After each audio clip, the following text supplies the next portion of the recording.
Hola oyentes apasionadas de la historia, soy Diana, su anfitriona, y estoy emocionada de darles la bienvenida al séptimo episodio del podcast Huellas de la Historia. En el episodio anterior nos enfocamos en Simón Bolívar como figura central de la independencia de varias naciones de América Latina y en su papel dentro de la formación de la Gran Colombia. En esta ocasión, nos enfocaremos en su rol presidencial y la mirada que aportó para la configuración de Colombia. Para empezar, recordemos que la Gran Colombia fue creada en 1819 después de la victoria de Bolívar en la Gran Batalla de Boyacá, unificando los territorios que actualmente corresponden a Colombia, Venezuela, Ecuador y Panamá. Bolívar tenía una visión de un gobierno centralizado y fuerte que pudiera mantener la unidad de las naciones americanas al estilo en que Napoleón había buscado la unificación de Europa. Sus razones se centraban en el hecho de que este centralismo permitiría una buena transición dentro de la formación de las nuevas naciones independientes luego de su larga experiencia bajo el yugo español. Así, mientras que se terminaban las batallas por la liberación de Perú y otras naciones sudamericanas, a finales de 1821 Bolívar participó en el Congreso de Cúcuta, en el que se redactó la Constitución que proclamó el nacimiento de la República de Colombia, quedando Bolívar como presidente de la Nueva Granada y Francisco de Paula Santander como vicepresidente. El nombre de República de Colombia para esta unión de territorios se ha distinguido por los historiadores de la República de 1886 con el nombre de Gran Colombia, con el que se le conoce de forma extendida.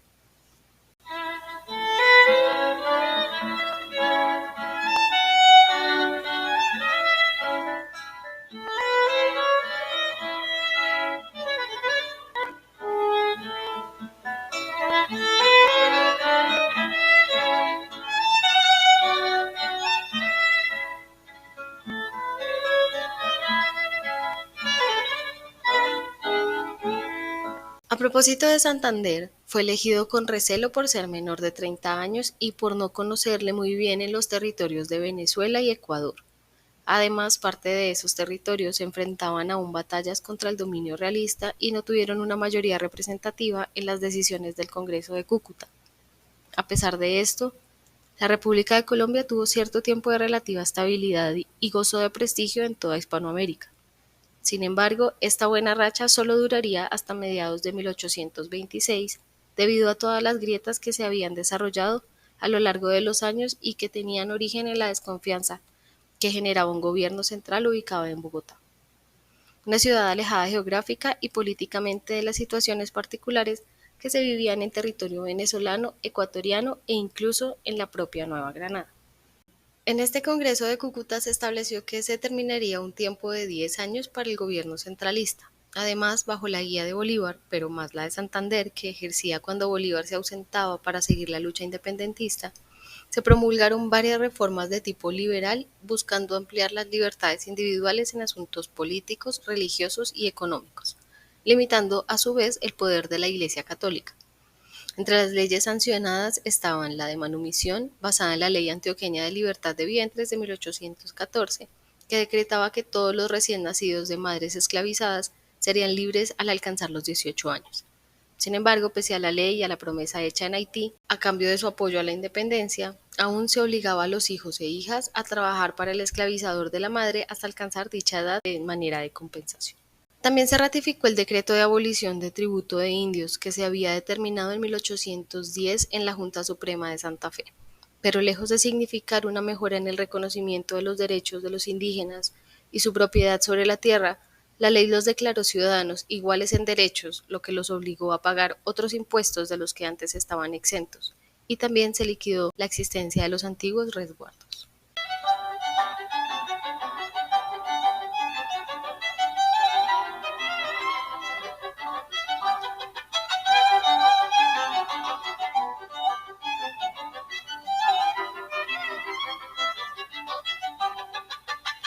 En términos generales, a pesar del espíritu liberal de las reformas, la República de Colombia seguía enfrentando a España. En Ecuador, la liberación se logra con la batalla de Pichincha en 1822, liderada por Antonio José de Sucre, un venezolano abanderado de Bolívar, y la independencia de Bolivia se obtiene en 1825, con el territorio recibiendo su nombre en honor al libertador. Hacia 1826 se habían abierto ya varias grietas en la República de Colombia y Bolívar, que estaba en ese momento estableciendo una constitución para Bolivia, decidió tomar de estas algunas leyes para Colombia. Entre estas, eligió la presidencia vitalicia, algo que no fue bien aceptado por venezolanos y ecuatorianos que no se veían bien representados en el gobierno encargado al vicepresidente Santander en ausencia de Bolívar. Por eso, en 1826, se convocó a todas las naciones americanas al Congreso de Panamá, con la idea de unificar al continente en una sola nación. Pero la asistencia no fue completa debido a las tensiones que generaba esa idea por su parecido con el antiguo gobierno colonial. Otra de las leyes que se fueron estableciendo en la República de Colombia y que generaron divisiones en este periodo fue la ley de liquidación de los monasterios y la confiscación de bienes a la Iglesia, denunciando la inmoralidad de monjes y frailes por la acumulación de riqueza. Esta persecución no fue vista con buenos ojos por la población en el territorio, ya que durante la colonia la Iglesia les había protegido a las autoridades españolas y tenían un gran apoyo que sintieron desconocido por Bolívar. Lo que sí se celebró fue el fin de la Inquisición, ya que se había cobrado muchas vidas durante la colonia y la Reconquista. En todo este panorama vemos que Bolívar se debatía entre establecer políticas liberales como las de la República Francesa, que permitieran el libre desarrollo de la propiedad y el reconocimiento de los derechos ciudadanos, y políticas dictatoriales que mantuvieran la unión en el gran territorio, pero que generaban recelo en los generales venezolanos y ecuatorianos, desplazados por Santander y las autoridades neogranadinas ubicadas en Bogotá. La imposibilidad de generar acuerdos duraderos hacía que Bolívar ejerciera un poder más fuerte y que se comenzara a percibir como un dictador que debía ser alejado del poder. Sin embargo, la imagen de la República de Colombia era muy positiva a nivel exterior. El Papa León XII decidió enviar obispos al territorio colombiano y se firmaron varios acuerdos de apoyo económico y militar con Inglaterra y Estados Unidos, siendo las primeras naciones en reconocer el gobierno autónomo de la República.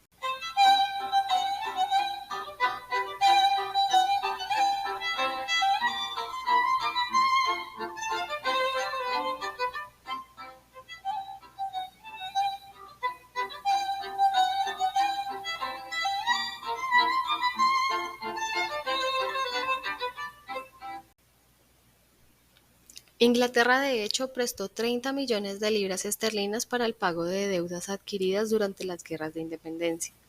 En esto hay otro gran antecedente de nuestros problemas actuales. El dinero se gastó en drenar la laguna de Guatavita para obtener los tesoros arrojados en ella y en comprar 2 fragatas para protección naval del territorio. Estos gastos fueron un desperdicio, pues no se saldaron todas las deudas pasadas, no se pudo drenar la laguna por ser un proceso muy complejo, y las fragatas estaban viejas y desgastadas, por lo que permanecieron en la bahía de Cartagena, pudriéndose por un largo tiempo, ya que tampoco se usaron para la guerra, que para ese momento ya estaba terminando.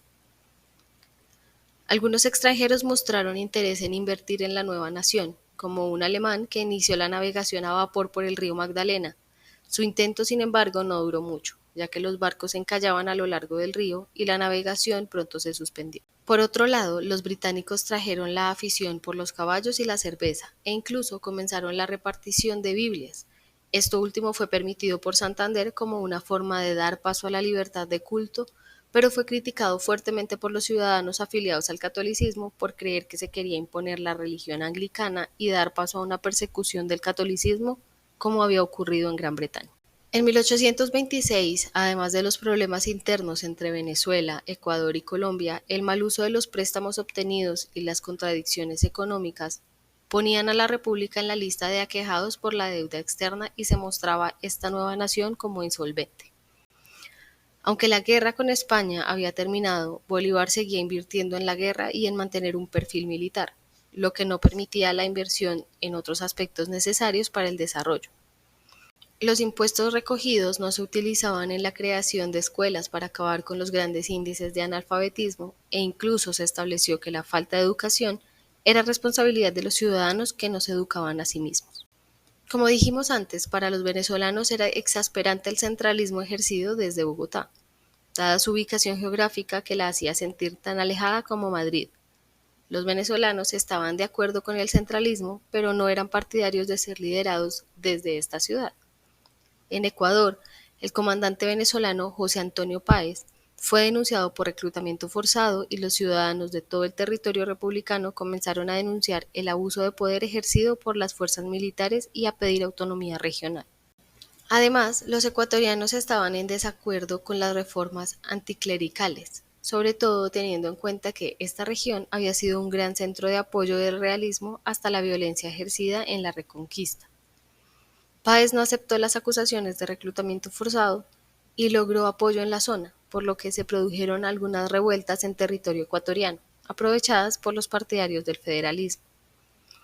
Con este contexto, Bolívar realizó la Convención de Ocaña en 1828 para instaurar oficialmente su constitución boliviana en territorio gran colombiano y reafirmar el centralismo por un periodo de prueba mientras se lograba la madurez política y se determinaba luego si se podía hacer posible el federalismo. Pero la oposición federalista, que temió por la implantación de una dictadura, no permitió que lograra su propósito. Aunque la convención fracasó, es importante rescatar la existencia de jóvenes liberales que empezaban a acercarse a Santander, en quien veían un líder menos dictatorial y la posibilidad de desarrollar un gobierno alejado de los rezagos imperiales. Sin embargo, Santander solo adoptó una defensa del federalismo para oponerse a Bolívar y ostentar oficialmente la presidencia. Así como los jóvenes veían en el apoyo a Bolívar una ventaja táctica que les permitía tener la posibilidad de ocupar grandes puestos en lo que sería la Gran República.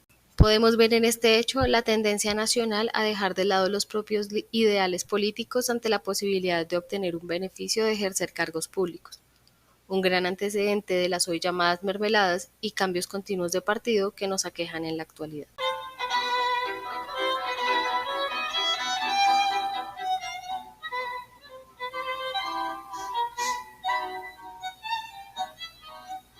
Hacia 1828, Santander y Bolívar ya no se hablaban. Francisco de Paula Santander consideraba que el modelo constitucional boliviano no era sino una monarquía disfrazada y representaba una tradición en los principios republicanos que habían inspirado la lucha contra España. Su postura fue ganando adeptos, lo que motivó a Bolívar a volver a Bogotá a apaciguar los movimientos santanderistas, no solo por considerar a Santander un desagradecido, sino porque generaba más divisiones dentro de su proyecto unificador.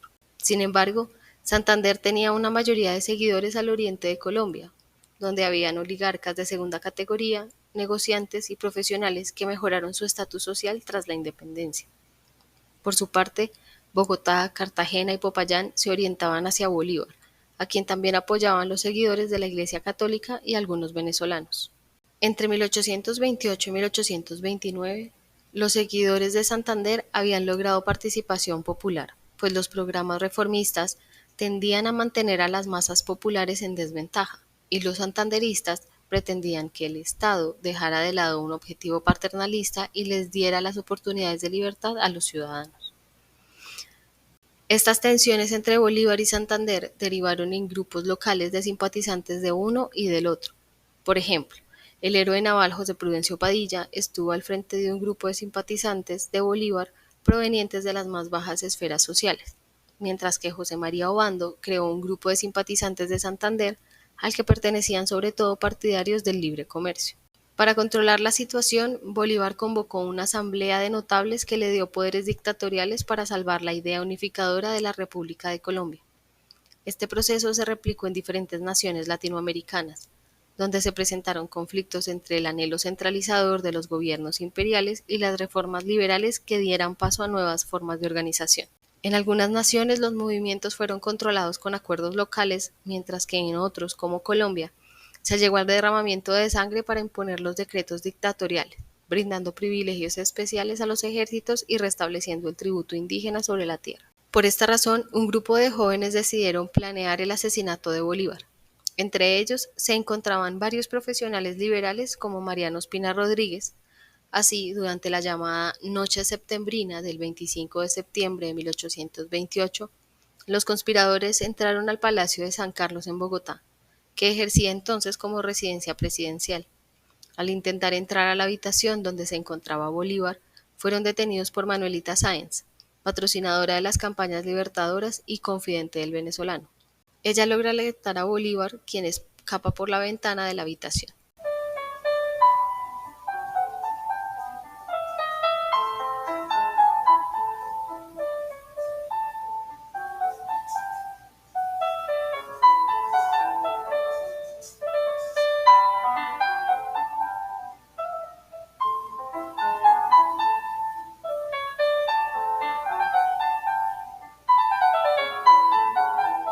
El intento de asesinato le mostró a Bolívar el nivel que habían alcanzado las tensiones políticas y por eso decidió detener a los conspiradores y ejecutarlos. No todos fueron detenidos, pero entre quienes fueron capturados se encontraba José Prudencio Padilla, identificado entonces como partidario de Santander y acusado de la conspiración, aunque negó estar al tanto. Otros presos santanderistas fueron reubicados y Santander mismo fue capturado. Bolívar le perdonó su vida y a cambio le condena a pena de muerte por el exilio, dado que no se encontraron pruebas suficientes que lo vincularan con el atentado. Otro punto de quiebre de la presidencia de Bolívar lo presentó el estallido de la guerra con Perú por la delimitación territorial. Quizá el único mérito de esta guerra es que se dio uso a las fragatas compradas para detener al ejército peruano. Hacia 1830, Bolívar reconoce que su proyecto falló y que esto le ha causado gran angustia personal. Por esta razón, convoca a una asamblea para reemplazar su gobierno por un sistema constitucional fuerte y capaz, que sea elegido cada 6 a 8 años. En marzo de ese año, pide su retiro oficialmente a la República de Colombia y al notarse enfermo, decide exiliarse en Europa. En su camino al Caribe para buscar una embarcación que le permita alejarse, su salud se ve cada vez más afectada, razón por la cual el peruano Joaquín de Mier y Benítez lo invita a pasar un tiempo en su residencia en Santa Marta, la quinta de San Pedro Alejandrino. Allí, el 17 de diciembre de 1830, Simón Bolívar fallece en lo que para el historiador David Bushnell es un eco de sus palabras: el que sirve una revolución ara en el mar, para mostrar la gran tristeza del Libertador por fallar en su empresa unificadora. En resumen, la presidencia de Simón Bolívar en la Gran Colombia estuvo marcada por desafíos políticos, sociales y económicos y aunque tuvo la visión de una nación unida, las tensiones regionales y los conflictos internos finalmente llevaron a la disolución del Estado que él había ayudado a crear. A pesar de este fracaso político que representó la Primera República de Colombia, disuelta al morir Bolívar, cabe destacar que Bolívar hizo varios intentos de generar una constitución que ejerciera como marco político para lograr la estabilidad y unidad de un territorio extenso, con varias regiones de interés y culturas diferentes. Estas grandes empresas políticas fallaron precisamente por desconocer los procesos culturales de cada región y por eso la Primera República de Colombia dio paso a las nuevas naciones de Colombia, Ecuador y Venezuela.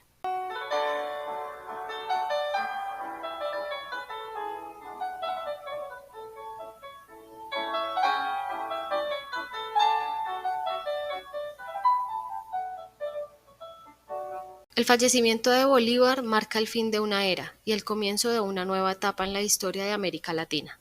A pesar de los obstáculos y las adversidades, el legado de Bolívar perdura como símbolo de la lucha por la libertad y la independencia en la región. Al reflexionar sobre los altibajos de la presidencia de Bolívar, nos enfrentamos a importantes preguntas sobre el poder, la política y la identidad nacional en América Latina. Su historia nos recuerda la importancia de comprender el pasado para entender el presente y forjar un futuro más honesto y justo para todos. Gracias por acompañarnos en este viaje a través de la vida y el legado de Simón Bolívar. Te invitamos a seguir explorando la historia y los desafíos de Colombia a través de sus presidentes en próximos episodios. Hasta la próxima.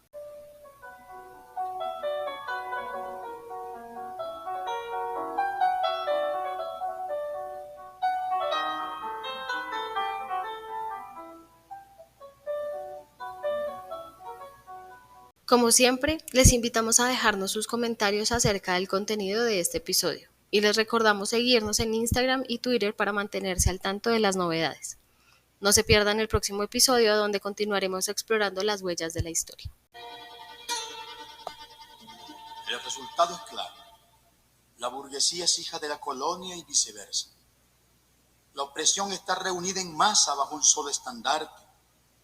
Y si la lucha por la libertad se dispersa, no habrá victoria en el combate. Durante este episodio escuchamos composiciones de Nicolás Quevedo Rachadel, quien sería soldado, patriota y gran amigo de Bolívar, y la canción bolivariana de Alí I.